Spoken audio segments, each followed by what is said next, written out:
اچھا آپ کے وزیر اعظم شہباز شریف صاحب کے ساتھ کیسے تعلقات ہیں؟ اچھے تعلقات ہیں، کوئی نہیں کہہ سکتا کہ خراب تعلقات ہیں، اچھے تعلقات ہیں۔ ہو نہیں سکتا کہ پریسیڈنٹ اور ایک پاکستان کا پریسیڈنٹ اور وزیر اعظم کے تعلقات خراب ہوں۔ دوسری بات، ڈفرینس آف اوپینین ہو سکتا ہے، اور ڈفرینس آف اوپینین ان چیزوں پر میرا ان کے ساتھ ہوا۔ اب تو میں سمجھتا ہوں جتنے وہاں سے سمریز اور ایڈوائس آئی ہے، میں گنتی رکھنے کی کوشش کرتا ہوں، اپراکسیمیٹلی 90 کے قریب یا 95 کے قریب آئی ہوگی۔ 3-4 میں نے روکی تھی، اور اس کی میں نے وضاحت بھی کر دی تھی کیوں روکی۔ اس کے اندر ای وی ایم تھا مثال کے طور پر، اوورسیز پاکستانیز کی ووٹنگ تھی، اور جو کانفلکٹ آپ کو اس وقت نظر آ رہا ہے جو پنجاب میں نظر آیا، اس کے حوالے سے میں بھی واقف تھا، وہاں پر میں نے ان کی 1-2 ایڈوائس کو روکا تھا۔ اچھا ایک اور بھی ایشو ہے اس پہ، مگر آؤٹ آف 90 اگر 85 پر ہمارا کلیئرٹی ہے تو کوئی بڑے اچھے تعلقات ہیں۔ ہاں ریشو کے لحاظ سے، شرح کے لحاظ سے، اور آپ کی ان سے ملاقات وغیرہ بھی ہوتی ہے یا؟ جی ملاقات بھی ہوئی۔ اچھا پتہ نہیں چلتا ہمیں؟ نہیں، کوئی خفیہ ملاقات نہیں ہوئی۔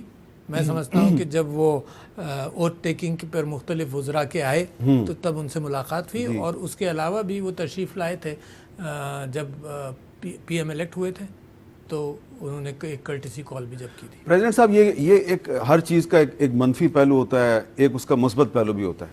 آپ کو اس میں کوئی پازیٹیو پہلو نظر آتا ہے کہ آپ پریزیڈنٹ آف پاکستان ہیں، آپ کا ماضی میں تعلق پی ٹی آئی سے رہا ہے، شہباز شریف صاحب پرائم منسٹر ہیں، ان کا تعلق پی ایم ایل این کے ساتھ ہے، پنجاب میں اور کے پی کے میں پی ٹی آئی اور اس کے جو الائز ہیں ان کی حکومت ہے، سندھ میں پیپلز پارٹی کی حکومت ہے، بلوچستان میں بہت سی پارٹیاں ہیں، وہ بلوچ قوم پرست ہیں، اس میں مذہبی جماعتیں بھی شامل ہیں، وہ بھی ہیں۔ تو ایک طرح سے تمام مین پولیٹیکل پارٹیز کسی نہ کسی طرح مرکز اور صوبے میں وہ پارٹنر ہیں، تو یہ ایک پازیٹیو چیز بھی ہے، لیکن اس کے ریزلٹس جو ہیں وہ نیگیٹو کیوں نظر آ رہے ہیں؟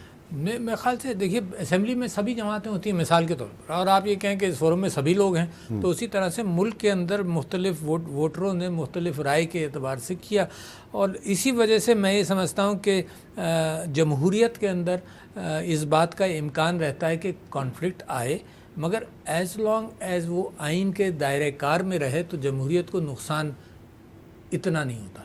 اچھا نقصان کہاں ہوتا ہے؟ معیشت کے اعتبار سے نقصان ہونے کا امکان رہتا ہے کہ پالیسیز کی کنٹینیوٹی ہو۔ اگر یہ کیفیت نظر آئے کہ جو کام کسی پچھلی حکومت نے کیا سارا کا سارا انڈو کر کر ریڈو کیا جائے تو پھر اس میں تو بڑا نقصان ہوتا۔ آپ کو میں ذکر کروں، میں نے نیب کا بل کیوں روکا یا اوورسیز پاکستانیز کا معاملہ کیوں روکا؟ نیب کا بل کے اندر میں یہ سمجھتا تھا کہ 20 سال آپ لے کر نیب کو چلیں، 20 سال اس کی خامیاں ہیں، اس خامیوں کو ٹھیک کرنے کے بجائے آپ سارا وہ ادارے ہی کولیپس کروا دیں تو نقصان ہوا نا۔